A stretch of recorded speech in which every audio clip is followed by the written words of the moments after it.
Começou, pode Opa, mandar ver. começou.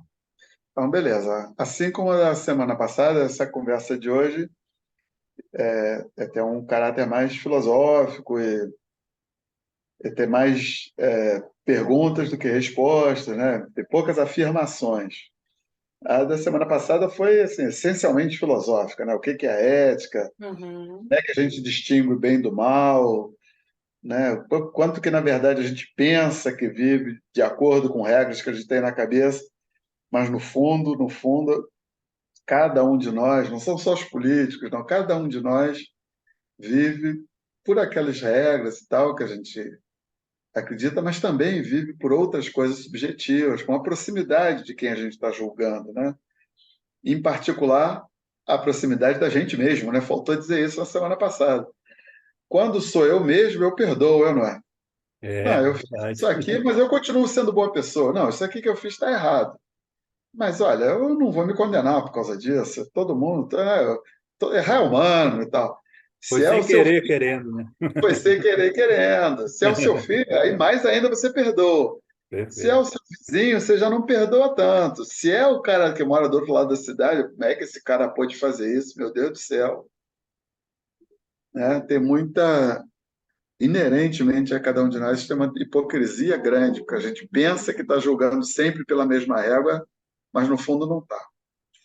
Essa de hoje é um pouquinho menos filosófica, mas ela também é um conjunto de divagações. Eu adoro esse nome aí. A melhor coisa dessa conversa aqui hoje é o nome, Divagações. divagações, né? Meditações, de elucubrações. A inspiração veio aqui do nosso fabuloso grupo de estudos lá também. Essa aqui foi a sessão 70, em dezembro de 2018. Meu irmão Paulinho, olha ele aí. Ah, que Ó, legal. Eu e ele, sem dente lá, pelos, sei lá, 8 anos de idade, 7, você nem sei. na época da troca do. É.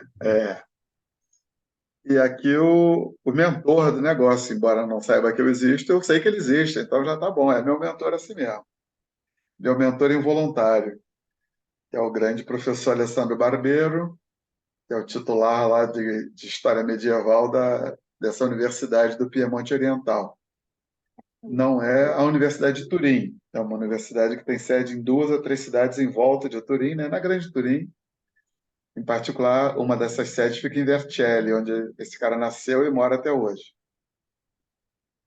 E esse conjunto de divagações aqui é 90% baseado em 2 palestras dele, que estão no YouTube. Uma é essa, Memória ou Verdade? É uma palestra que ele deu em 2018, e a outra chama. É uma pergunta, né? Memória ou Verdade, que é uma pergunta. Então também é uma divagação, uma interrogação, né? Como quase tudo que a gente vai ver aqui. E a outra também é uma pergunta: usar a história para prever o futuro é possível? Não é possível? Como é que é isso? E aí está lá num canal que chama A História Somos Nós, num vídeo que foi postado em 2020, durante a pandemia, né? Tem uma tentativa, né, do pouco que eu conheço de história, que é uma distinção entre o que é historiografia e o que é historiologia. Historiografia é aquilo que a gente conhece como história, com H maiúsculo. É estudar a história em si, o que aconteceu, quando, aonde, quem fez, né? A guerra não sei qual, a batalha não sei qual, quem ganhou, quem perdeu, Em qual contexto, né? em qual contexto e tal. E é disso que esse cara se ocupa. No Brasil, diz que o cara é um historiador ou um historiógrafo, já que a matéria é historiografia, né? Quem estuda historiografia é um historiógrafo. Então, é o relato da história em si. E tem uma outra coisa, uma disciplina irmã dessa, que é a historiologia, que é uma tentativa de encontrar estruturas, leis na história, né? Então, será que toda vez que tem uma batalha entre um povo romano de origem romana e um povo de origem germânica, a coisa vai se desenrolar mais ou menos assim? Isso aconteceu, sei lá, 3 vezes na história. Então, parece que tem uma lei empírica nesse negócio. Então, Alguma a coisa busca, cíclica, de repente. isso, ou pelo menos um modelo, não é que vai se repetir sempre, mas quando aquele tipo de situação estiver configurada, provavelmente o desfecho será esse ou aquele. Essa é uma tentativa e o Barbeiro vai falar sobre ela. Então, ele não é um historiologista, ele é um historiógrafo. E ele vai falar um pouco, então, sobre meta-história, né? Explicar o que para ele, o que é e o que não é estudar história. E é isso que a gente vai falar aqui também. Então, eu botei aqui esse nome, essa expressão citações e clichês, mas é uma expressão meio infeliz. Eu vou mudar, porque clichê parece uma coisa negativa, né? Sim. Sim. Então, assim, romance com final feliz é um clichê. Ah, uma coisa batida, todo mundo já sabe que vai acontecer assim e tal. Previsível, né? Previsível, exato. E não Virou era quase bem expressões populares nessas frases aí, então. isso, né? Umas mais, outras menos, mas acho que todo mundo algum dia já ouviu essa frase. A história é escrita pelos vencedores. Então, se hoje se conta que a história, que a, sei lá, Inconfidência Mineira foi assim, assim, assim, assado, é porque hoje quem tem, digamos, mais poder de se colocar na mídia, se comunicar, seja nos livros, seja, enfim, na televisão, no cinema. Se as pessoas hoje estão contando essa história, é porque ela deve ser a história de verdade. Isso, tudo que eu vou colocar aqui, eu não vou nem afirmar que concordo, nem que não concordo. Vocês vão me tomar conta de mim. Se começar a aparecer demais que eu estou tomando partido, vocês me chamam a atenção aí. Pode Porque deixar. eu sou muito enfático, né? Assim como o Barbeiro lá também tem um jeito muito enfático de falar. Então, mesmo quando ele está falando, esta coisa é muito duvidosa, dá a impressão que ele está afirmando. Entendi. Então, a história é feita de propaganda, uma espécie de irmã dessa outra frase, né? Então, sei lá, durante a ditadura, o governo militar vendia a ideia de que o país era assim, assim, assim, assado, era uma propaganda, né? Como o nazismo fazia essa propaganda, de que os judeus são isso, são aquilo, de que a glória alemã é assim, assim, assado. E isso Muito passa presente para em as épocas de pessoas, guerra, né? mas na verdade presente o tempo todo.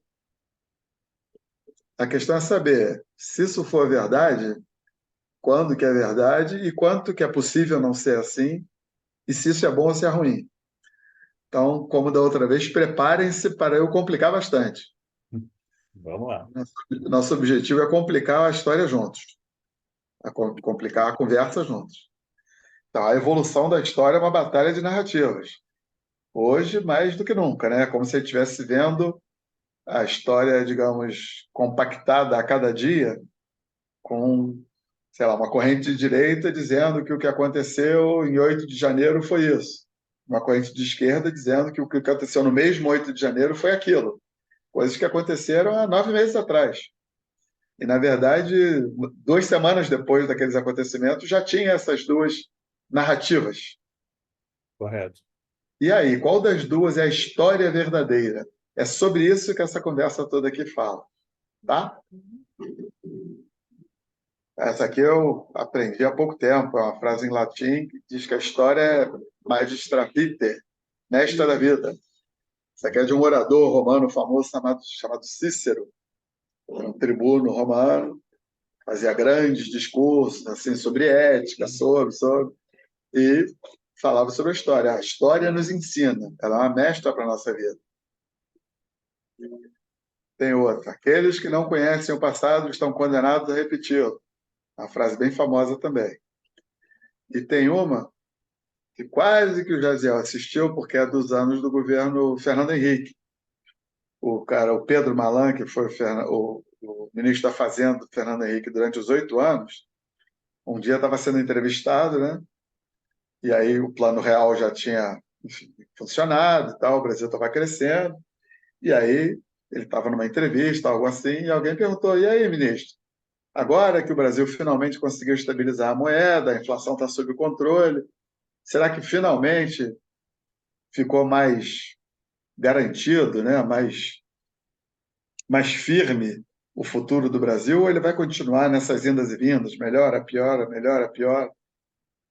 Será que o futuro do Brasil está menos incerto agora, do ponto de vista de economia?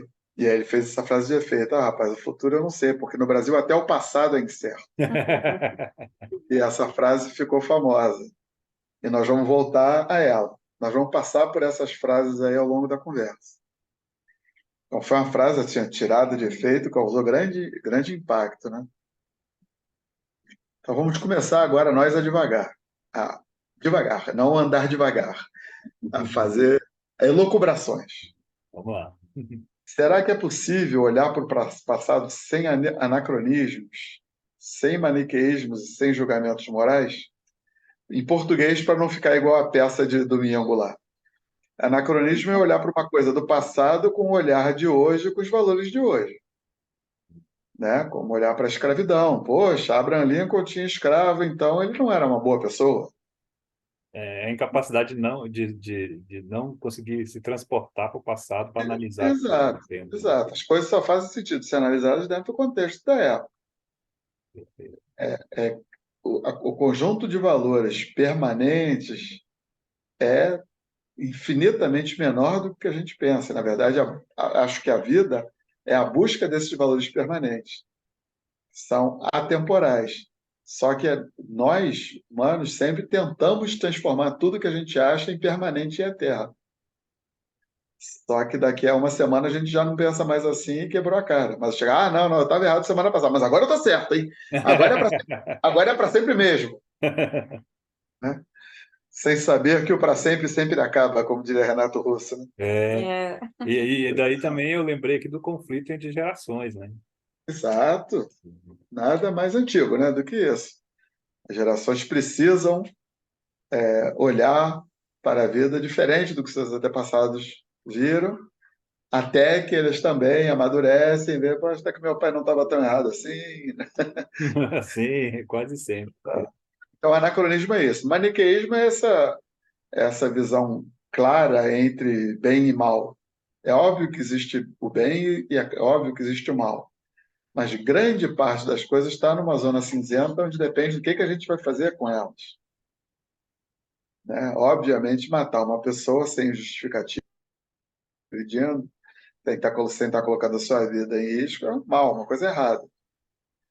Agora, esse é um caso extremo. Há uma porção de outras coisas que estão nessa zona cinzenta da vida, e é dentro dessa zona cinzenta que a gente tem que se mover e fazer escolhas. Isso aqui é um pouco melhor do que aquilo, isso aqui é um pouco menos bom do que aquilo. Então, vou tentar fazer isso e não aquilo. Mas não é assim uma coisa definitivamente errada e a outra definitivamente certa. Isso é fácil. É como a gente falou semana passada. Isso aí Hollywood faz nos filmes, né? Mocinho e bandido. Sim. Mocinho, tudo que o mocinho faz é bom, inclusive atira melhor do que o bandido. É mais rápido, mais inteligente, mais bonito, só faz o bem. E o bandido, inclusive, é feio, é todo errado, ele machuca a criancinha, ele rouba e tal. Quem dera que a vida fosse assim, né? E principalmente sem julgamentos morais, né? Sem ficar, né, esse personagem aqui da história foi um sujeito excepcionalmente bom, veja só o que ele fez. Esse outro aqui foi um monstro, olha aquela outra coisa que ele fez. Né? Simplesmente porque a natureza humana é esse gradiente, né? Que vai do bem até o mal, vai mudando aos pouquinhos do bem para o mal e do mal para o bem. E isso está dentro de cada um de nós. Então, o exemplo que o professor Barbeiro dá lá sobre anacronismo é bem interessante, né? Porque ele gosta de dar exemplos pouco usuais, assim. Não sei se vocês viram essa série na Netflix, Downton Abbey.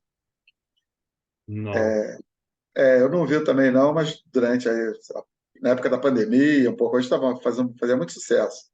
As coisas que falam assim da nobreza inglesa, um, dois séculos para trás, o mundo inteiro suspira, né? Aí bota aquele monte de ator inglês lindo, aquela produção toda charmosa, todo mundo bem vestido, e baile para lá e para cá e tal.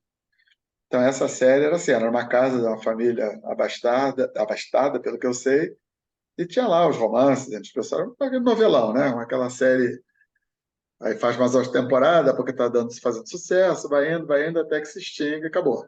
Começa outra série e pronto. Mas no meio lá de uma das temporadas apareceu um personagem que não era da trama inicial. O cara era um inglês, que é esse sujeito que está aí, que fazia o papel de um diplomata turco, tá? Ele aparece em Londres lá, um diplomata, está lá a trabalho, e aí conhece essa tal família lá, dessa casa onde a novela lá, a série se passa, e tem lá um romance com uma das heroínas lá da peça e tal, se apaixona, e aí a menina namora outra, mas aí o meu amor, aquele romancezinho básico, aí fica todo mundo torcendo, com quem que ela vai ficar, com esse bonitão ou com aquele outro bonitão. Mas aquele ela conhece desde pequena, então é o verdadeiro amor da vida, essas coisas de novela, né? E tá tudo certo. Depois de um tempo ele some, não sei se ele morre ou volta para a Turquia, porque essa história já deu o que tinha que dar lá na série, né? Só tem um porém. O nome do personagem, não do ator, é Kemal Pamuk, na série. É um nome que parece bem turco. Só tem um problema. Na época em que essa peça aconteceu, os turcos não tinham sobrenome. Ah, Os turcos só passaram a ter sobrenome, acreditem vocês, há 100 anos atrás. ó, Era chamada Ataturk. Depois da Primeira Guerra Mundial, quando o Império Otomano e a Alemanha foram derrotados, né? Então, a Turquia, o que hoje é a Turquia, né? O norte da África, o Oriente Médio, essas coisas todas faziam parte do Império Otomano. E quando o Império Otomano perdeu, se dissolveu, esses países todos, essas regiões todas ficaram à deriva, como a gente viu no negócio das cruzadas, né? Aí a Inglaterra e a França retalharam lá entre elas o Oriente Médio e tal, e a Turquia se afirmou como um país com uma fronteira, as fronteiras que tem hoje, tá? Então, estão Grande seguindo? falha aí na história. aí quem conhece a história, Tuca, pelo menos já falou, não, tem coisa errada, isso aí, Tem coisa errada, tem falha coisa errada, grave aí. ela é grave. Só que aí, se você pergunta para um cara de Hollywood, né, o barbeiro fala, poxa, mas quem é que se importa com isso, né, pô? É mais fácil botar um sobrenome no cara, é só um personagem. Quem se importa, ele responde, eu respondo. Os turcos se importam. Sim, totalmente. Então você mostra essa terra, essa uma série para os turcos, o cara chega, mas que absurdo, como é que em 1800, sei lá, 1910, sei lá quando foi isso aí, bota um personagem que tem sobrenome e é turco. Que desrespeito que esses caras ocidentais têm pela cultura dos outros. Entende que isso não contribui nada para o entendimento entre as pessoas, os povos? Então só aumenta o fato de que, pô, e olha só, esse camarada que eu estou citando, ele foi um cara que chegou, não, a Turquia está aqui já no começo da Ásia, né, no limite entre a Europa e a Ásia, o nosso caminho do futuro é nos tornarmos cada vez mais ocidentais. Então, pô, as mulheres na França, na Itália, na Alemanha, na Inglaterra usam véu? Não, então agora também não vão mais usar aqui. Ou, como é que é isso? O que mais? Como é que é lá? Vamos mudar aqui também. Todo mundo lá tem sobrenome, então a partir de agora todo mundo vai ter um Ah, sobrenome na Turquia também. E é assim que surgiram os sobrenomes. entendi. Não era muito melhor ter aparecido esse sujeito lá um belo dia, num capítulo daquele? Ele falar, alguém fala assim: olha, chegou aí o senhor Kemal. Alguém ia perguntar, mas Kemal de quê? Qual é o sobrenome dele? Não, não, ele é turco. Os turcos não têm sobrenome. Olha só, ia transmitir essa informação. A gente ia saber e os turcos não iam se sentir ofendidos. Sim. Então, um tipo de um anacronismo que é só artístico, porém, porém, tudo isso faz parte da cultura, né?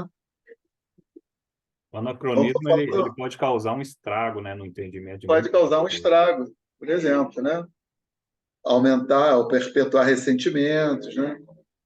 Bom, adiante. A cada dia é mais difícil, todo mundo sabe, distinguir o que é uma narrativa maliciosa, né? Uma fake news. O cara sabe que aquilo que ele está falando é mentira, mas ele tem um objetivo de contar aquela história porque ele quer, digamos, que o mundo veja a coisa do jeito que ele está contando, porque vai ser a favor da ideologia dele, seja lá qual for.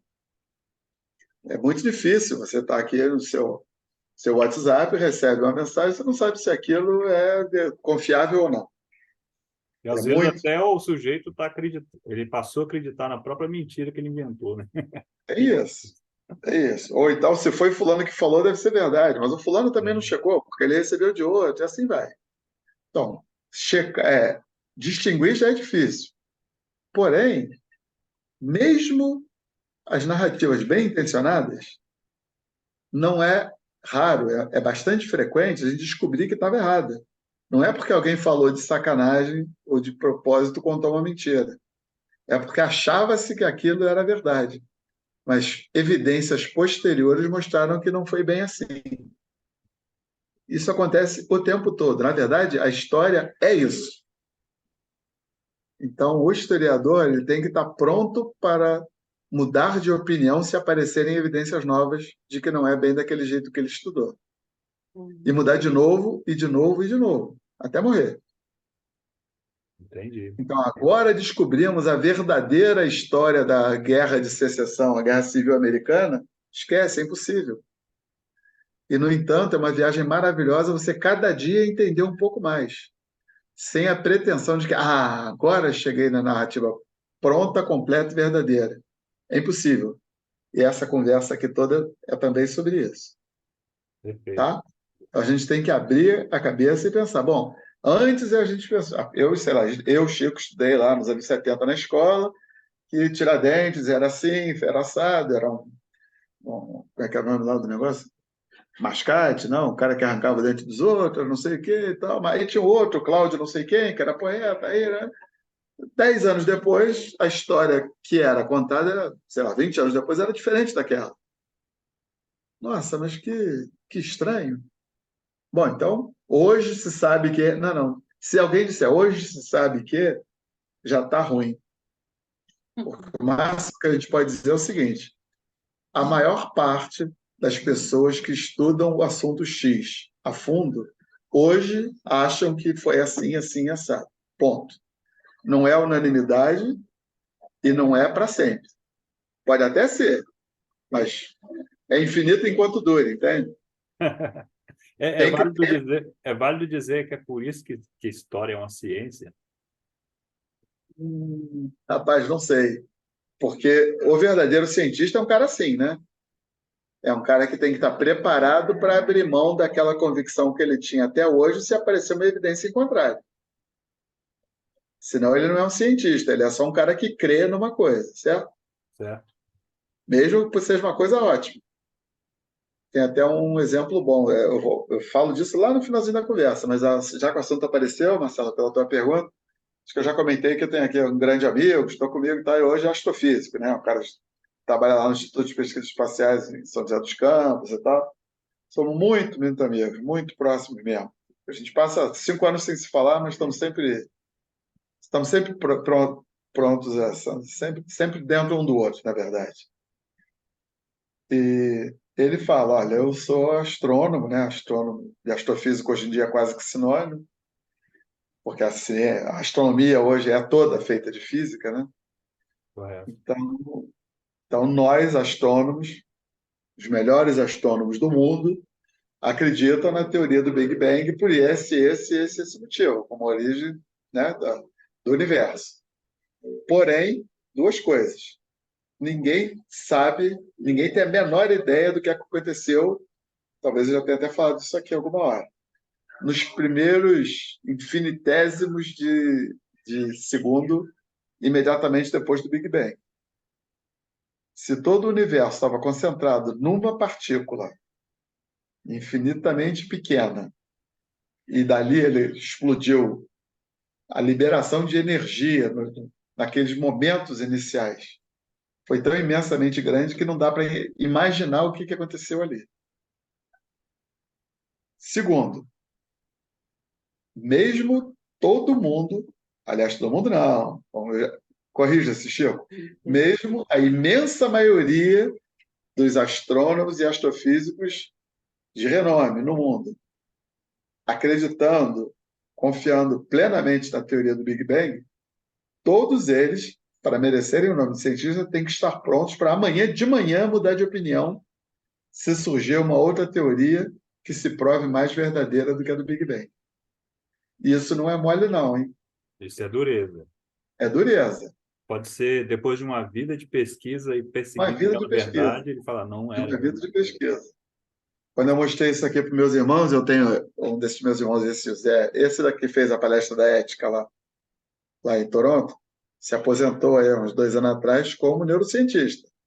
A vida de um pesquisador de cérebro é o cara ter pô, será que essa enzima aqui influi no, sei lá, no desenvolvimento de diabetes?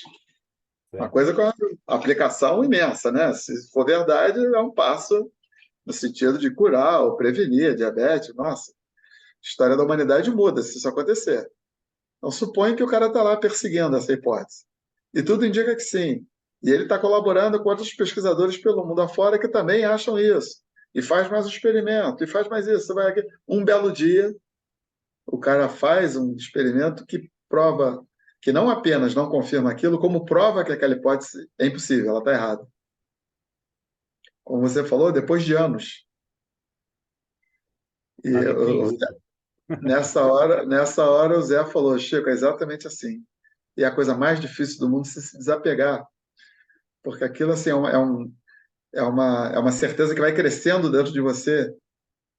A sua cabeça já sabe que não é, mas o resto de você quer continuar acreditando naquilo, entende?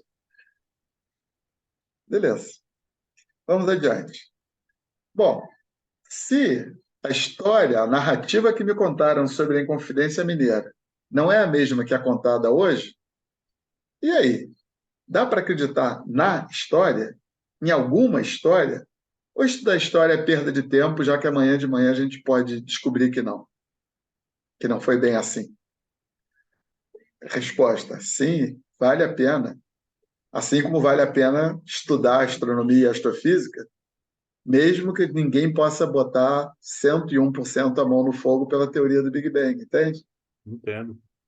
Porque enquanto ela estiver valendo, você faz cálculos na 20ª casa decimal e dão exatos sobre a órbita de Saturno de uma estrela na não sei quantos milhões de anos-luz da Terra e dá exatamente aquilo. Então, é A um troço imagem que que você tem veio que à minha mente é, enquanto a gente não tem, é impossível ter a certeza, mas você pode ter uma bússola que é o norte do momento, vamos dizer. é o norte do momento, exatamente isso. Não faz sentido me basear em nenhuma outra bússola hoje. Certo. Porém, se amanhã eu descobrir que o norte não era para lá, era mais para a esquerda, eu tenho que passar a virar para a esquerda, senão eu vou. Tá Senão eu sou calibrado. cientista, eu sou só um crente, exatamente. E às vezes é radical, né? Às vezes é 90 graus, às vezes é 180 graus. Sim. Enfim. Então, será que, se não der para acreditar, por outro lado, dá para viver sem nenhuma história? Olha o dilema. Agora está ficando bom. O Chico já está feliz que já está bem complicado. Chegamos num impasse. Aparentemente não dá para acreditar na história, mas por outro lado não dá para viver sem história. E aí? Ah, calma, calma. Tem jeito ainda. E aí voltamos lá naquela pergunta do barbeiro. Antes era a pergunta dele. Usar a história para prever o futuro é possível? Agora não é mais só a pergunta do barbeiro, é do barbeiro, do Chico, do Marcelo e da Dani também. E se não servir para prever o futuro, para que serve então a história? O que me interessa o que aconteceu com o Tiradentes? O que me interessa como é que era Napoleão? O que me interessa em que ano a Itália foi unificada? O que me interessa? Calma. Então, o roteiro para esse passeio aí tem 4 tópicos. Se tudo andar bem, apesar de eu ter atrasado hoje, eu pretendo ir pelo menos até esse segundo aqui. Mas se começar a apertar, a gente pode parar em qualquer ponto, tá? Quem Tá bom. cansar, filho chorou, acabou o vinho, cansou. É só falar que a gente interrompe e O continua olho depois. começou a fechar, né? Começou a fechar, já não estou entendendo mais nada. Já estou lá na peça de domingo, não entendo nada. Então vamos lá. Previsão versus revisão são 2 dimensões da história. Essa tal de história contrafactual, que eu nunca tinha ouvido falar. Vamos falar disso aqui rapidamente. E aí depois, bem devagação, bem assim, elucubrações. O que é história, fronteira com a memória, com a verdade, memória individual versus memória do povo todo, da sociedade, do coletivo. São esses quatro capítulos aí. Então, o primeiro deles é essa, né? A dimensão da história. A história tem uma dimensão de previsão do futuro, ou um interesse por prever o futuro, digamos, mas, ao mesmo tempo, ela tem que estar o tempo todo olhando para o passado. E aí o nosso idolatrado Alessandro Barbeiro começa esse vídeo dele contando um caos que está na biografia do ator David Niven. Não sei se vocês conhecem ele. É um ator inglês aí da metade do século passado, fez muito sucesso e tal, em Hollywood de outras épocas, além de ter feito cinema inglês. Ele fazia filme de ação, fazia comédia. Tem um famoso chamado Os Canhões de Navarone. Ele era um especialista em bomba, né? Lá no Exército dos Aliados, tinha lá a batalha, que eles tinham que destruir os canhões da cidade de Navarone, que eu acho que era na Grécia, e tinha uma passagem estreita, assim, onde os navios aliados tinham que passar, mas os canhões dos alemães eram muito bem colocados ali, eram muito potentes, passou ali, eles tacavam fogo na mesma hora. Então, para conquistar aquele pedaço ali, preparar a invasão do exército dos aliados, tinha que destruir aqueles canhões. Esse é o enredo, e ele era um dos autores desse cara. Gregory Peck, que era um bonitão, que era o chefe dessa equipe lá de guerrilheiros e tal. A mulherada suspirava. O David Niven não, mas ele era muito charmoso. Era feio, mas era charmoso. Então, durante a Segunda Guerra, ali por 42, entre 1940 e 45, os ingleses já estavam na guerra, o primeiro-ministro já era Churchill, e David Niven já era um ator bem jovem, mas já tinha uma certa fama lá na Inglaterra. E num determinado momento, daquele jeito bem inglês assim, tanto ele quanto Churchill estavam no mesmo evento.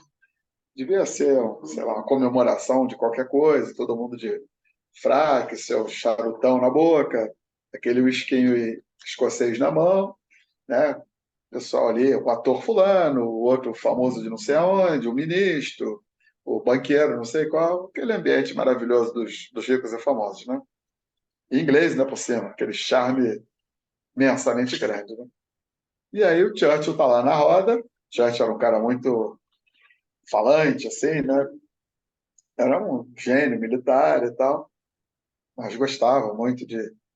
Enfim, era uma espécie de Chico, né? Gostava muito do som da sua própria voz. E ele lá, uma hora, tira aquele charutão dele da boca. Eu tenho certeza que os aliados vão ganhar a guerra e os nazistas vão perder. Foi isso no momento em que Londres sofria bombardeio toda noite, aquela chuva de bomba V2 caindo em cima de Londres, noite após noite, a cidade já meio destruída, e ninguém conseguia parar a Força Aérea Alemã, a Luftwaffe, e, pô, a Churchill. Mas, seu Churchill, como é que o senhor sabe? Esse é o David Niven contando anos depois na biografia dele, tá? Entendi. Uma autobiografia que o Alessandro Barbeiro, muitos anos depois, leu e se encantou por essa história, por isso que ele repete. Certo. E o Churchill respondeu para ele: é muito simples, meu jovem. Eu sei disso porque eu estudo a história. Em particular, eu estudo a história das guerras. Então, por todas as condições que estão dadas aqui, os exércitos são assim, assim, assado, os governantes são assim, assim, assados, o suprimento é assim, assim, assado. Então, se somar isso tudo aqui e botar no tabuleiro, é inevitável que os aliados ganhem. É só uma questão de tempo. Ou uma frase de impacto, né? Todo mundo, ei, Churchill, vamos ganhar e tal. Isso o Barbeiro conta que quando ele era, sei lá, adolescente, ele não tinha entrado na faculdade ainda, ele leu isso e ficou maravilhado. Nossa, eu quero estudar história. Isso aí é a coisa mais maravilhosa que tem. Um gênio como Churchill, conhecer, por ter estudado tanto história, era capaz de fazer uma afirmação dessa que, no fim das contas, provou que era verdade. Provou Os que era aliados verdade, realmente, né? beleza. Vamos piorar de novo. Está começando a ficar fácil de novo, então está na hora de piorar de novo. Porém, a história é caótica, como a vida de cada um de nós. Não no sentido de que a gente vive amalucadamente, nem vocês, nem eu. Só que a gente não tem nenhuma certeza sobre nada. A gente tem o nosso norte, como a gente falou aqui ainda há pouco, nossa bússola, que hoje está apontando o norte para lá, a gente tem os nossos valores morais e éticos lá da semana passada, só que daqui a 1 minuto, qualquer um de nós aqui pode receber um telefonema que mude a vida de nós três daqui para sempre. Verdade ou mentira? Verdade. Desde coisas dramáticas, de morte, de saúde, de tudo, até ganhou na loteria, ou. Tá, imaginem aí. Ou foi Então, demitido de um trabalho. ou foi demitido inesperadamente, ou. Então, aqueles planos e aquelas certezas, entre aspas, todas que a gente tinha, inclusive sobre o futuro imediato, sobre hoje, como dizia um amigo meu, não sei nem se eu vou acordar vivo amanhã. Exato. Acordar morto não dá, né? É, não dá. Então, por mais que a gente estude a história, certeza sobre o futuro, nosso próprio futuro, da nossa cidade, da nossa família, do nosso bairro, da nossa... é incerto. Tanto a história quanto a vida são influenciadas por mil coisas que são imprevisíveis. Tem muitas que a gente pode prever.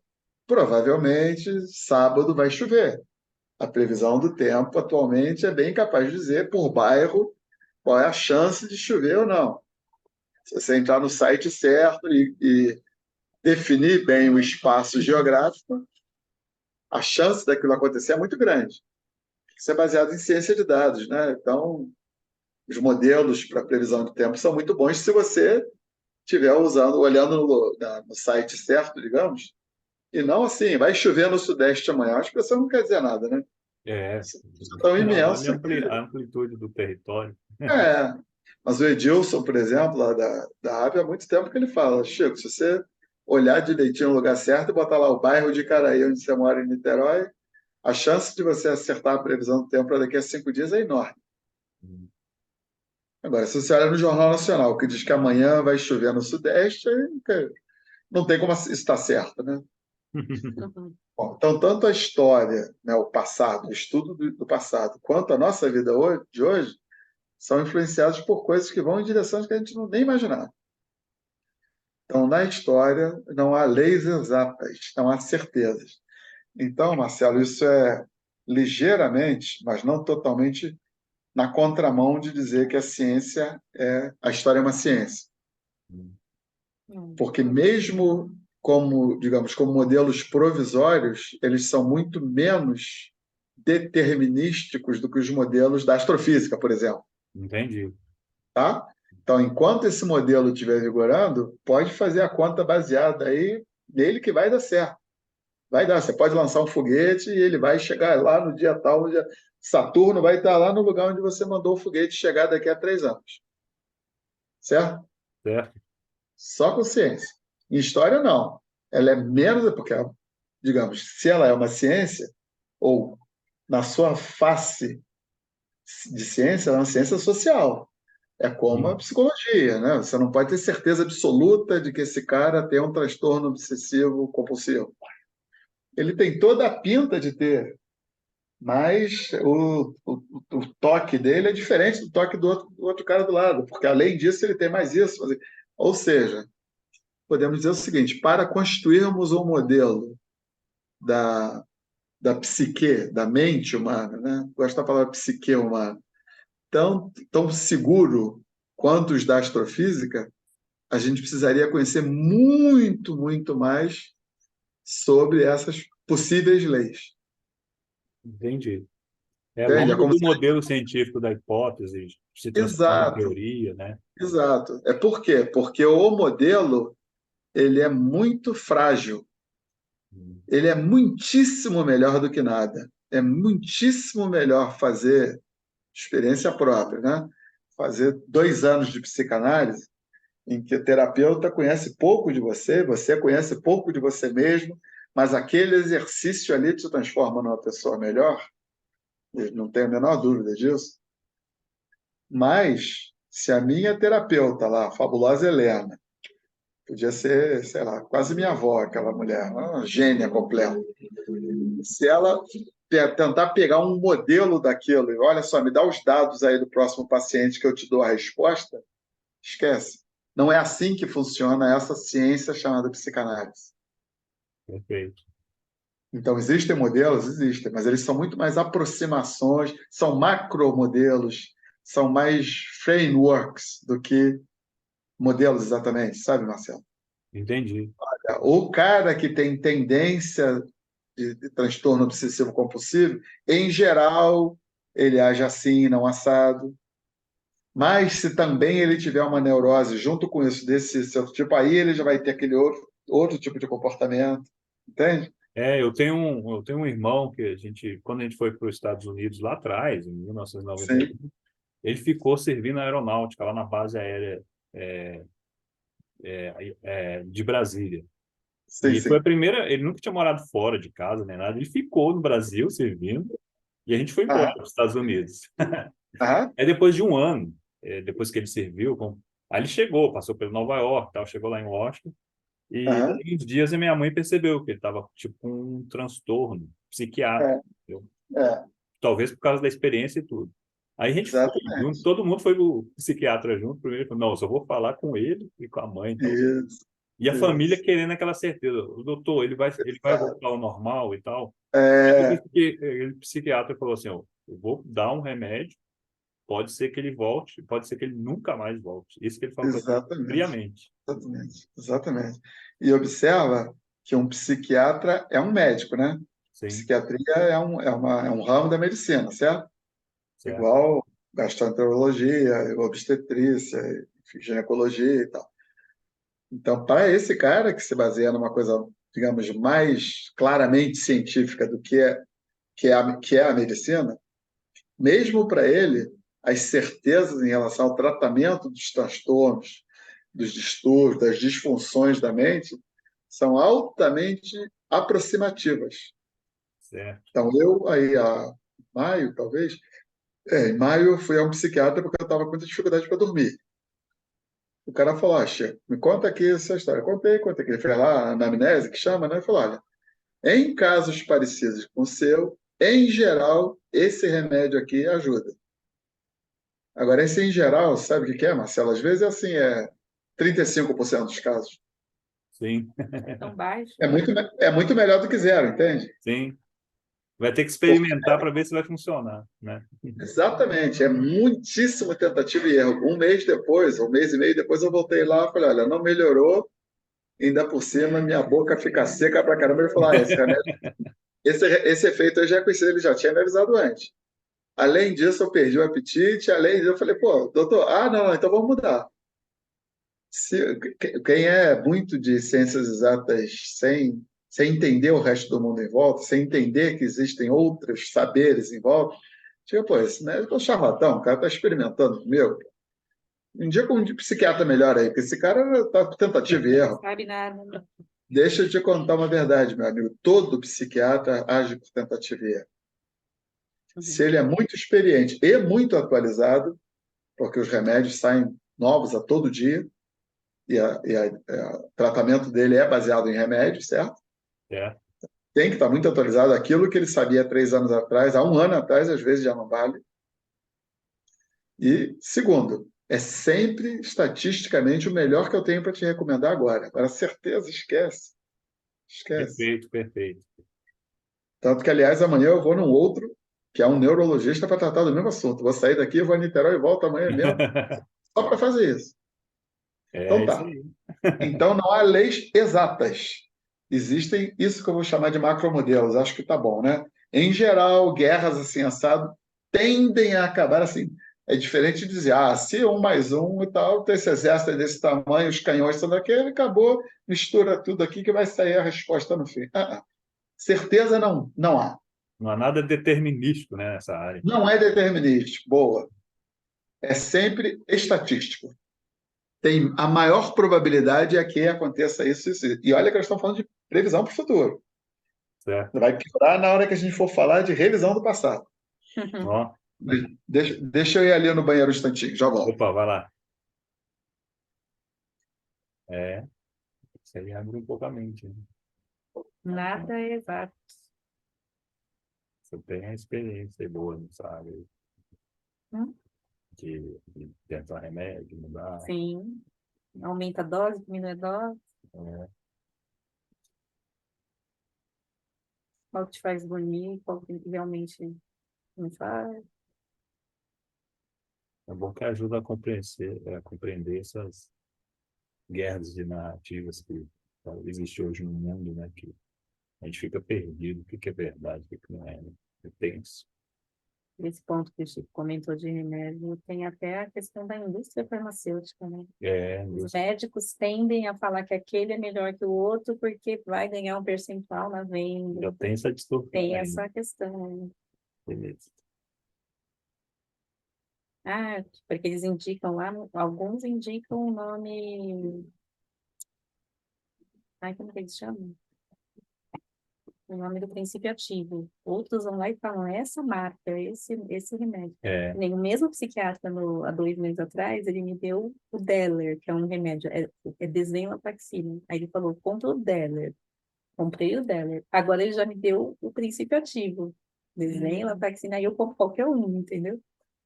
era o que o Toninho também estava falando sobre o genérico tem um participativo, mas o da fábrica lá, ele tem o mesmo Isso. participativo, mas ele tem outra substância, de outra forma, outra Age engenharia de forma diferente. na construção que não é exatamente a mesma.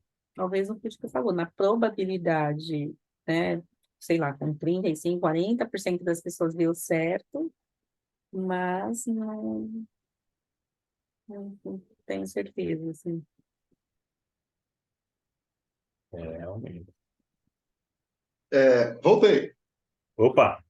Eu gosto de pensar o seguinte: se um dia a gente for capaz, daqui a 200 mil anos, se houver vida na Terra ainda, e enfim, a ciência, o estudo, o conhecimento tiver evoluído muito, a ponto da gente realmente conhecer todas as variáveis da mente humana, se, aí talvez seja possível fazer um modelo ultra hiper complexo, em que realmente, se você puser todos os elementos de entrada lá, sai uma resposta no fim.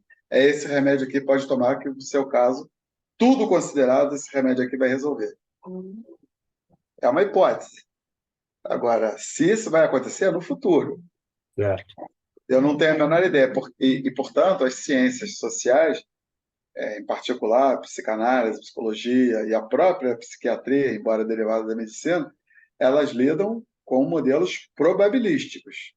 O mais Perfeito. provável é que esse cara tenha isso e isso, portanto, o melhor jeito de tratar é esse e esse. Entendido. Com mais uma questão, né? Isso a gente estava falando de psiquiatra. Então, a Naira é psicóloga e, dentro da psicologia, a linha dela é psicanálise, né? Ela é freudiana. Certo. Há 40 anos que ela só faz isso todo dia, o dia todo. Então, ela tem muita experiência e tal, e também é professora de psicanálise, ela é muito boa no que ela faz. Mas ela sabe perfeitamente, diferente de quem nunca fez terapia, por exemplo, o terapeuta não é um cara que vai ouvir os seus problemas, vai ouvir, e vai te dizer, faz isso, isso. Um terapeuta, um psicanalista não é um conselheiro. Um bom terapeuta ouve 95% do tempo e fala 5%, no máximo. Tem gente que vai embora na segunda consulta de psicanálise. Eu mesmo tenho um grande amigo aqui de Petrópolis, que uma vez ele procurou um psicólogo, estava com dificuldade de casamento, acabou separando e tal. Ele já estava separado, mas estava com dificuldade de lidar com aquilo. Ele é muito amigo meu e da Naira, e a Naira indicou a melhor terapeuta que ela conhecia do Rio. O cara tem dinheiro, conseguia pagar e tal. Aí, depois da segunda vez, ele falou: Chico, eu desisti. Aquela mulher chega lá e fica olhando para minha cara. Ainda falava: pô, a mulher não sabe nada da minha vida. Como é que ela vai como é que ela vai me ajudar a sair desse problema? Preciso de um amigo que me ouça. Eu falei: não, amigo você já tem um monte. É, ele não Amigo entendeu. não entendeu. Amigo é para outra coisa, entende? Tem aqui eu, seu amigo, tem fulano lá de Minas, que é teu amigaço, nasceu, cresceu junto com você. Pô, pronto, é comigo, com ele. Agora, a psicanálise é um troço absolutamente fantástico. Quanto mais eu E, conheço, mais eu adoro. dentro da minha família sempre foi um tabu esse negócio de psiquiatra, não, Não, é todo mundo. frescura, Não, é todo frescura. mundo, Vai, é frescura. doido. É, de Até umas hoje. gerações para cá que a gente começou através do meu irmão mais novo, ele começou a ter essa compreensão. Ele tinha um problema É, de gagueira, ele gagueja, né? Aí ele foi isso. fazer terapia por causa disso e tudo mais. Ele Exato. descobriu a psicanálise. Então, Ali, e quanto cara, por exemplo, eu tenho muito amigo engenheiro mecânico, né, por causa do tempo da Selma e tal, assim, eles têm muita dificuldade de aceitar, de acreditar nisso, né? E qualquer coisa que não for absolutamente determinística, né, é um problema.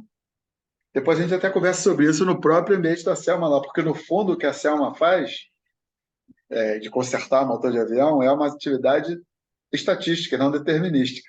O certo. planejamento de produção de lá tem que ser baseado em estatística e não em determinística. Mas a Entendi. gente fala disso outra hora. Mesmo para engenheiro, hein? Veja só. Então vamos lá. Certeza absoluta não tem. Tem probabilidade, não tem leis exatas. Tem como é que é? Macromodelos. Então, o futuro é uma sucessão ininterrupta de surpresas, de coisas que, agora, além de complicar, eu vou chocar, vou lacrar. Coisas que nós não podemos imaginar. Mas, Chico, como assim? A imaginação é livre, você pode imaginar qualquer coisa. Pô. É verdade. Então, como é que tem esse não podemos aí, entre aspas? Pelo seguinte, a gente só é capaz de imaginar aquilo que a gente é capaz de imaginar. Desculpem a frase forçada. Se a gente pensa numa garrafa, estou olhando para uma garrafa aqui agora, imediatamente a gente pensa num troço que pode ser mais assim, mais assado, pode ser quadrado, pode ser grande, pode ser pequeno, pode até ser de metal, pode. Mas a gente não consegue escapar muito disso. Não sei se vocês entendem o que eu estou falando. Eu entendo. Por exemplo, tudo que a gente escuta ou a gente vê acaba se tornando o vocabulário que a nossa mente consegue trabalhar. Exatamente, exatamente isso. Então a gente só pode imaginar aquilo que a nossa mente é capaz de processar, de Correto. acomodar dentro dela. Então o cara dá um exemplo bom também, outro exemplo lá, para vai sempre o Alessandro Barbeiro aqui. Eu não sei se vocês conhecem um cara chamado Ray Bradbury, eu nunca tinha ouvido falar dele. Parece que foi um escritor, um contista famoso aí no século passado. Não sei se ele era inglês ou americano. Mas em 1948 ele escrevia contos de ficção. E nessa época, metade do século passado, estava na moda, é fácil entender que o futuro era ano 2000, né? Certo. No ano 2000, todo mundo vai ser assim. No ano 2000, vai ser assim, vai ser assado. Né? Agora, Aquele ano 2000 de 23 anos atrás. Então, tem lá, no conto que ele está descrevendo, de ficção científica, sobre esse futuro, que seria no ano 2000, tem um casal, a mulher está grávida, eles entram no seu helicóptero particular, a mulher chega no hospital, na maternidade, ela é ligada numa máquina de parto que faz todo o serviço. Ela é sedada, acorda 24 horas depois, o nenenzinho está ali prontinho, embrulhadinho, já mamou, já fez, tudo. Quando a mulher acorda, está pronta para ir para casa. Ninguém encostou em nada, só ligaram a mulher na máquina. Esse é o conto do cara, tá? Certo. Beleza, bem futurista. Nossa, que bacana, imagina. Esse meu amigo que é astrofísico, ele adorava Isaac Asimov. Não sei se você conhece. Eu, Robô, esses filmes assim. Ah, sim, sim. Nossa, ele ficava fascinado com aquilo. Eu falava, João, mas que besteira, isso aí não me interessa. Só me interessa a vida de verdade, João. Mas olha que fantástico. As leis da... Quase ficção científica, né? Era ficção científica, era totalmente ficção. Robôs lá, escrito, sei lá, em 1970, sei lá quando foi escrito aquilo. Tinha esse Eu, Robô, tinha lá as leis da robótica, que não é a robótica como a gente entende hoje, né? É a lei imagina, o comportamento ético dos robôs. Nenhum robô pode ir contra o seu dono, um robô não pode ser, e tal. Tinha lá uma meia dúzia de leis. Como se fossem uns 10 mandamentos para o robô. Só que o robô era programado, então ele seguia aquilo à risca. Não é É. como o ser humano, que não está escrito que não pode matar, mas ele de vez em quando mata. Não pode cobiçar a mulher do próximo, mas ele de vez em quando cobiça. Não, não, o robô sempre segue. Isso é que era o fascinante da história lá, para quem gostava, né? Não era exatamente o meu caso, mas eu entendo quem gosta. É tipo o E limite do robô começar a ter vontades próprias, né? isso, mas nessa época era menos isso, porque não se falava de inteligência artificial, entende? Sim. Essa possibilidade do robô desenvolver a própria vontade, e tal, ou desenvolver a consciência, que é, na verdade, o assunto que está por baixo disso, era menos explorado isso. Mais explorado é assim, bom, já que isso aqui é tudo bem programado, e o robô tem essas leis codificadas aqui dentro dele, ele sempre vai seguir isso. Eu lembro que um dos contos, o robô ficava em loop, porque havia uma contradição entre duas das regras que ele tinha que seguir. Entendi. Então, do tipo, o dono dele estava caído, teve um ataque cardíaco, aí ele tinha que ir lá para salvar o dono dele, para seguir uma das regras lá. Mas, por outro lado, ele não podia chegar perto porque, sei lá, tinha um impasse moral no Entendi. negócio. Mas, enfim, estamos saindo do... Esse aí é o Isaac Asimov, né? Esse cara era como ele. Lá no conto dele era mais simples, a mulher foi apenas ter um parto feito por máquina. Não precisava de tão longe, né? Mas veja só, nesse conto, ninguém sabia o sexo do bebê. Hoje, qualquer buraco no meio do mato, o cara faz, leva a mulher lá na cidade vizinha, faz a ultrassom e sabe se é homem ou se é mulher. Na época, não é porque o cara, tudo que ele está botando no conto é a imaginação dele, certo?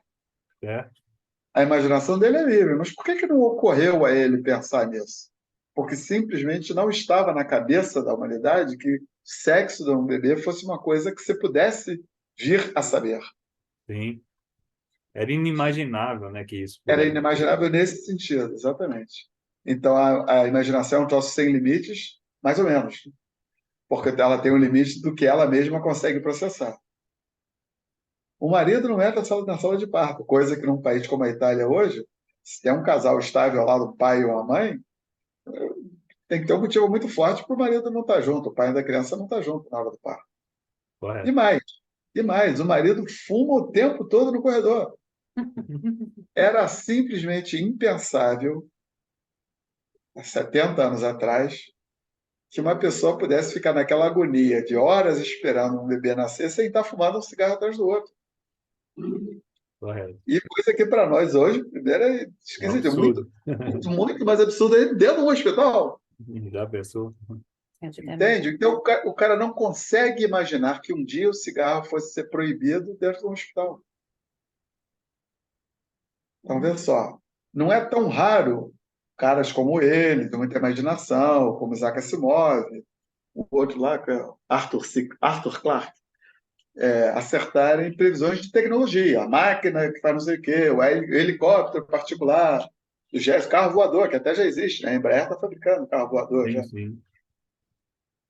Pô, a máquina de fazer par, são coisas que a gente gostaria de ter. Pô, como seria bom, hein? Se em vez de ficar aqui no engarrafamento, eu pudesse entrar no meu helicóptero e voar. Olha, São Paulo é a cidade que mais tem helicóptero no planeta, né? Correto. Não é todo mundo que tem, mas muita gente tem. Muitíssimo mais gente do que se imaginaria. Sim. Então, são coisas que seriam legais ter, pô, um dia vai ter. Né? Um telefone que você falasse, sei lá, Flash Gordon, como meus irmãos eram pequenos, adoravam ler de revista de quadrinhos de Flash Gordon, sei lá, 60 anos atrás. O cara falava num troço que era no pulso dele, todo, nossa, que cascata, como é que pode? Hoje, É isso, qualquer isso um. que nós estamos fazendo aqui agora. Era Isso, inimaginável isso, um pouco de isso, tempo isso que nós atrás. estamos fazendo, e podíamos estar fazendo via o relógio. Enfim, difícil mesmo é prever mudanças no comportamento. Então, repara, nós estamos falando, será que é possível usar o que a gente sabe sobre o passado para prever o futuro? Bom, se for, não vai ser muito simples, porque imaginar coisas no comportamento no futuro é pensar em coisas diferentes do passado. No passado, Napoleão fez isso, fez aquilo outro, mas o mundo dele era de outro jeito, a cabeça dele funcionava de outro jeito. Não era só a tecnologia militar que era outra. As pessoas, a cabeça delas era outra. Então vamos voltar ao nosso velho Churchill lá, que encantou o David Niven e encantou o próprio Barbeiro, né? Quando leu a história. Churchill passou para a história como um gigante, um cara genial, um cara que acertou a previsão, poxa, e ele previu porque ele estudou muito, ele conhecia muito, só melhora, né? E o Chamberlain, que era o primeiro-ministro antes dele, era um cara que defendia o contrário, que a Inglaterra não devia entrar em guerra contra a Alemanha. Que a Inglaterra tinha muito mais a perder do que a ganhar. Em 1938 ou 39, tem uma cena, se procurar aí, né, no Google, vocês vão achar dele saltando no aeroporto, acabou de saltar do avião, na pista ainda, dando uma entrevista, aquele monte de repórter em volta, e ele com papel na mão que tinha voltado, que tinha acabado de assinar um tratado de não agressão com Hitler. A Inglaterra e a Alemanha se comprometiam uma a não invadir e não guerrear contra a outra nunca. Então ele voltou para casa felicíssimo. Putz, garantir a paz da Inglaterra para as próximas décadas. E o Churchill, que não era primeiro-ministro ainda, era só um deputado da oposição, lá com aquele charutão dele, falando: esse Chamberlain é um otário, não? Ele acredita que. Ele acha que dá para acreditar em alguma coisa que esse Hitler assina? Não está vendo que você é um psicopata, que não dá para confiar nele? Então o Churchill passou como um herói, mas o Chamberlain passou como iludido. Na melhor das hipóteses, né? Tem gente que acha que é a coisa pior. Mas na época, nenhum dos dois podia saber, e a palavra saber aqui devia estar sublinhada. Saber é ter certeza, né? É. Eu sei que hoje é terça-feira. Isso não é uma hipótese, não é uma mais provável, isso é a verdade. Certo? Certo. Isso eu sei. Sei com S-E-I maiúsculos. Mas nem o próprio Churchill, nem o Chamberlain, nem muito menos os eleitores deles podiam ter certeza de quem que tinha razão. E, no entanto, eles tinham que votar em um dos dois. Um dos dois partidos. O partido que ganhasse ia eleger o primeiro-ministro que ia governar o país. Ganhou Churchill. E aí deu certo. Beleza, que bom. Agora, certeza eles não tinham. Antes, não tinham. Uma aposta. Era uma aposta. Era uma aposta. Era o mais provável? Beleza. É o que soou melhor para os eleitores. Isso é que é a verdade. É o que foi mais convincente para os eleitores. Por isso ganhou. Perfeito. Além disso, algo que a gente nunca vai saber, e essa é uma dimensão da história que é insabível mesmo, é o que estava na cabeça do Churchill de verdade. Apesar dele estar lá com o charuto dele, lá na festa, dizendo: eu tenho certeza que vai ganhar, será? Será que ele dizia isso para todo mundo, inclusive para ele mesmo? Veja só. Será que ele de vez em quando não perdia o sono de madrugada, aquela chuva de bomba caindo em cima da Inglaterra, e ele pensa: caraca, será que eu fiz a maior besteira da história da Inglaterra e vou arruinar o meu país? Será que não era melhor ter seguido pelo caminho do outro cara? Entende que é uma pergunta retórica, a gente nunca vai saber a resposta? Entendo. Mesmo que ele escreva, e mesmo que ele tenha escrito, e acho que fez uma autobiografia, e que ele diga que nunca teve essa dúvida, quem garante que é verdade? Quem é que garante para nós que as pessoas escrevem a verdade nas suas biografias? Perfeito. Pode ser até Sobre uma reação de uma insegurança dele em um momento. a orientação de uma insegurança. Pode ser. Tem Início. mais. A mente humana é tão complexa que pode ser que ele achasse, ou pode ser que ele tenha escondido dele mesmo que ele não achava. Porque é assim que é, e é para isso que existe terapia, para você descobrir aquilo que você está escondendo de você mesmo. Então, sobre o presente e o futuro, os historiadores sabem tão pouco quanto todo mundo. O Barbeiro vive contando, morre de rir, né? Qualquer lugar que ele chega, perguntam para ele: professora, quem que vai ganhar a guerra, a Rússia ou a Ucrânia? E daqui a quantos meses vai acabar? Ele fala: não, la più piccola, como é que é? La più piccola ideia, não tenho a menor ideia. Eu não estudo a história, em particular a história das guerras, além de história melhor, eu estudo muitíssimo. Mas certeza, nem eu e nem ninguém tem. Beleza. Pior, estou falando do presente e do futuro, tá? A coisa está acontecendo hoje. Repara bem, não é só daqui a um mês, ou daqui a um ano, ou daqui a 2 anos, não. É hoje. Algum de nós aqui tem certeza do que está acontecendo na Ucrânia hoje? Ou a gente só sabe aquilo que chega até nós como informação. Correto. Então não é só o presente que é incerto. Ou, perdão, o futuro que é incerto. O presente também é. E, para piorar mais ainda, tudo aquilo que a gente pensa que sabe com certeza, sabe do verbo saber, sobre o passado, está sob júdice. Infelizmente. Porque, de novo, amanhã a gente pode descobrir que não foi bem assim. E depois da manhã de novo, e depois da manhã de novo, e ficar mudando todo dia, e é assim mesmo que é, gostemos ou não gostemos. Então, tudo precisa sempre ser checado e rechecado e assumido como uma verdade temporária. Então, a história é um contínuo de fatos sucessivos e concomitantes. É um depois do outro e vários acontecendo ao mesmo tempo. E a gente só consegue estudar fragmentos da história. O Marcelo aí, que é bom de matemática e tal, né? A Dani, não sei o quanto, porque eu não conheço o suficiente. Mas eu que estudei matemática e me encantei por esse assunto cedo. Se a gente pensar na reta graduada lá de números, a Certo, gente sabe que entre dois números reais sempre existe um outro número real, não é? certo. Então, não precisa, por enquanto, basta até os números racionais, mas vamos ficar com os reais. Alguns são racionais, outros são irracionais, como raiz de 2, né? Não dá para transformar numa fração. Mas, enfim, entre dois números reais sempre existe um outro número real. Por menor, mais pertinho que esteja.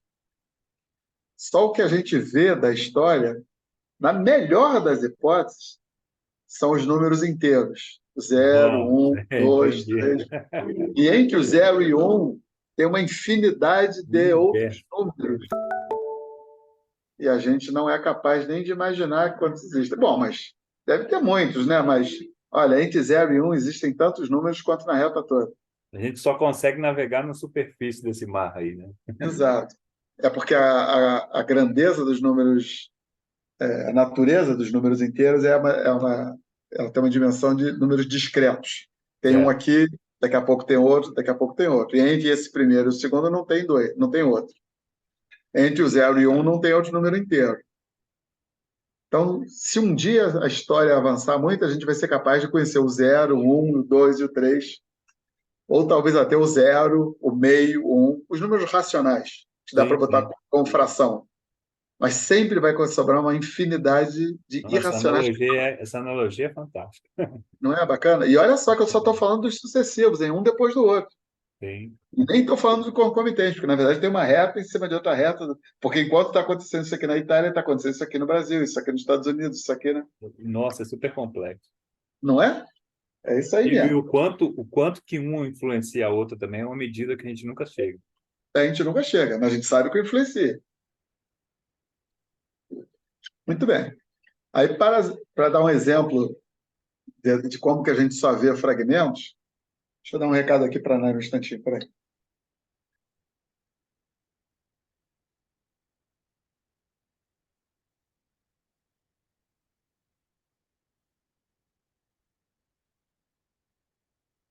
A Dani já está chegando no limite aqui, ó. Tranquilo. É só falar. Nem parece que eu vim do feriado.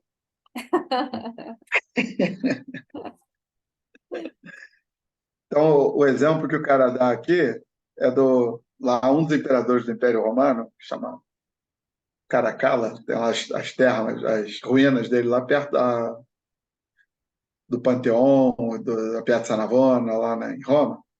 Então, tem lá um sítio arqueológico lá.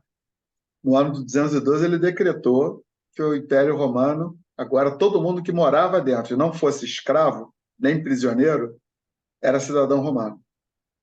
Então, se você entrou no Império Romano, vindo de fora dele, da África, da Ásia, do norte da Europa, não importa. Se você entrou no Império Romano e não é nem prisioneiro, nem escravo, a partir de hoje você é cidadão romano. Imagina, hein? Nos Estados Unidos, isso hoje. Todo mundo que está aqui Ó, dentro, que não é prisioneiro nem escravo, como não tem mais escravo, basta dizer que não é prisioneiro, a partir de hoje é cidadão americano. Aquela, anistia 100%. aquela chuva de green card, hein? É, Agora, exatamente. agora imagina isso no Império Romano, que ia da Escócia até o Iraque. Nossa, era a anistia do mundo inteiro, então. Agora fica uma pergunta, e aí? Tá bom, mas caramba, que surpresa, esse cara fez isso hoje. Mas se quer entrar mês que vem, também tá valendo? Ninguém sabe. Ninguém sabe o passo seguinte desse decreto. Perfeito. Séculos depois, numa escavação arqueológica, se encontrou lá um papel que tinha toda a cara de ser esse decreto, do Caracá. Era um papiro todo carcomido, meio, né, faltando pedaço, cheio de buraco no meio. Ah, eu, imperador, não sei o quê, tudo escrito em latim, aquela linguagem rebuscada de direito. Decreto que a partir de hoje, não sei o quê, não sei o quê, não sei o quê. Parágrafo 39. Com relação àqueles que entrarem no futuro, tem um buraco, acabou o papel. Acabou. Aí pulou não é nem do 2 para o próximo número real, não. Pulou do 2 para o 14. Sim. Aqui o que aconteceu entre o 2 e o 14 ninguém sabe. Dani, é só falar, hein? Já tá tarde, é só falar que a gente interrompe. Pode seguir mais um pouquinho e a gente encerra. Não precisa esticar a corda, gente. Calma. O mundo não Para vai não acabar. perder o fio da coisa. Vamos lá. As pessoas que viveram no passado não poderiam saber, aqui eu sublinhei, como as coisas acabariam, porque elas estavam aprisionadas no presente delas. Então, elas tinham uma ideia, achavam via o que era mais provável, mas saber elas não podiam. E olha só, hoje, um cara como o Barbeiro, historiador, estudioso de História das Guerras, sabe mais sobre a Batalha de Waterloo do que o próprio Napoleão, que lutou naquela batalha. Sim. Ele sabe mais sobre a Segunda Guerra do que Churchill. E isso influi no olhar dele sobre o passado. Vou voltar a isso já já. A nossa vantagem sobre os antigos é que a gente sabe como cada coisa acabou. A gente sabe que o Napoleão perdeu a Batalha de Waterloo e que Churchill ganhou a Segunda Guerra. Eles não sabiam. Dizem que na tarde da Batalha de Waterloo, Napoleão tinha certeza de que ia ganhar. Boa E sorte. ele é um dos maiores comandantes militares da história da humanidade. Então, é óbvio que o Barbeiro não é melhor comandante militar do que Napoleão. Só que o Barbeiro sabe como acabou, Napoleão não sabia. Tem muito mais informação do que Napoleão. Exato. E a nossa desvantagem, porém, é que a gente nunca vai ter certeza do que eles estavam pensando, por que eles tomaram aquela decisão, como é que eles chegaram naquela decisão. De novo, mesmo que a gente leia a biografia do Napoleão, você vai ler o que ele escreveu, mas você não pode ter certeza que foi por causa daquilo. Por que Constantino assassinou o filho? Crispo. Era parceiro dele, comandante militar junto com ele nas batalhas. Um belo dia matou o filho. Tem várias hipóteses. Certeza? O que estava na cabeça dele para fazer isso? No que ele pensava na véspera da batalha em que ele se tornou imperador? Ele tinha certeza que ia ganhar, igual Napoleão pensava lá em Waterloo? Ou ele estava morrendo de medo e não dava mais para recuar? Entende que nós nunca vamos saber isso? E isso influencia muito no nosso jeito de julgar? Pô, Constantino, o cara vitorioso, claro que ele tinha certeza que ia ganhar. Napoleão também era claro que tinha certeza, e no entanto perdeu. E, de novo, quem é que diz que tinha certeza mesmo? É. E o, e o soldado naquelas guerras de trincheira lá da Primeira Guerra, aquelas batalhas, meses naquela trincheira, morrendo de frio, com o que ele sonhava? O que estava na cabeça dele? Gente, vamos interromper. Eu repito esse slide aqui na semana que vem e a Tá. gente termina essa parte aqui, senão nós vamos correr demais e não vai ficar bom. Tá bom, beleza. Não, combinado. Até aqui tá É melhor. muito bom. Muito bom. Acho que a gente vive numa Matrix mesmo. A gente vive na Matrix. Ó. Isso, está chegando lá. Tá chegando. A Matrix, esse que é o modelo. Pelo menos é só essa metade aí da apresentação, não sei se é mais da metade, já torna a gente seres melhores, porque a gente começa a ter a capacidade de ponderar sobre verdades absolutas, esse tipo de coisa, e até Exatamente. tolerar o diferente, né? A gente Exatamente. também não tem razão, não tem Tem abertura para informação nova. É, isso aí. E como seria bom, né? Não dá para viver sem norte, Isso. mas tem que admitir que talvez o norte não seja bem ali. Mas não pode ser para qualquer vento que sopra, então vou mudar. Sim, exatamente. Quer dizer, a gente vai ouvir, né, o que está sendo dito e a gente vai avaliar. Mas sem essa abertura, a gente igual a gente está aí no debate de narrativas, as pessoas não escutam, não ouvem. Então, pode ser que alguma coisa seja certo que o cara está falando, mas ele fala, você não é do meu partido, então é mentira. Não pode ser verdade o que você está falando. É um bloqueio assim, intelectual mesmo. A pessoa Exato. E aí, às vezes, eu me impressiono que a pessoa diz assim, não, se você conversar com um cara que pensa o oposto de você, é igual o meu amigo fanático lá religioso, né? Se eu explicar bem explicadinho para ele, ele vai consertar a cabeça dele. Não é falta de informação. Ele já tomou as certezas dele, já tomou as decisões dele, baseado no que ele acredita, não na informação que ele tem. Aí ele olha para a informação a partir do que ele acredita. Aí ele bloqueou, entendi.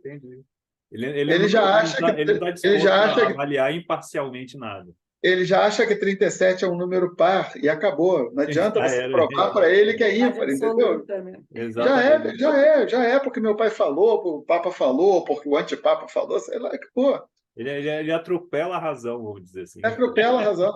A gente pensa que a nossa vida é baseada em razão, mas ela é baseada em emoção e conceitos já pré-estabelecidos, bons, ruins, mais ou menos. A informação tem um poder muito pequenininho na nossa vida. A gente que tem crianças aqui, a gente fala assim, uma ação que a gente toma com a criança pode marcar a vida dela como adulta para sempre, entendeu? Sim, Exatamente. pode ser uma coisa muito boa e pode ser uma coisa muito ao contrário, entendeu? E, no entanto, é isso mesmo, e, no entanto, a gente não pode não tomar as ações. A gente tem Exato. que tomar. Pô, mas e se eu estiver fazendo mal? É a melhor coisa que eu acho hoje, é o que eu tenho que É fazer. o que tem que fazer. Ponto. Eu sempre falo com a Dani assim, o que os nossos pais fizeram, que a gente fala assim, os pais sempre erraram, né? Todos os pais erram, né? Aí a gente fala assim, meu pai, minha mãe nunca me deu um abraço, sei lá, uma coisa assim. Isso. Assim, mas Isso. naquela época era a melhor coisa era tudo que ela tinha para te dar, era aquilo. Era o que ela tinha para te Você não dar. pode exigir mais do que ela tinha para te dar, né? Exatamente isso. É isso aí. Queridos, vamos Falou. descansar. Obrigada, Chico. Falou. Vamos marcar a próxima. Falou. Vamos Grande sim. abraço, Diego. A gente vai se falando. Fica com Deus. Vai falando, sempre. Bom descanso. Tchau, tchau. Falou, tchau, tchau.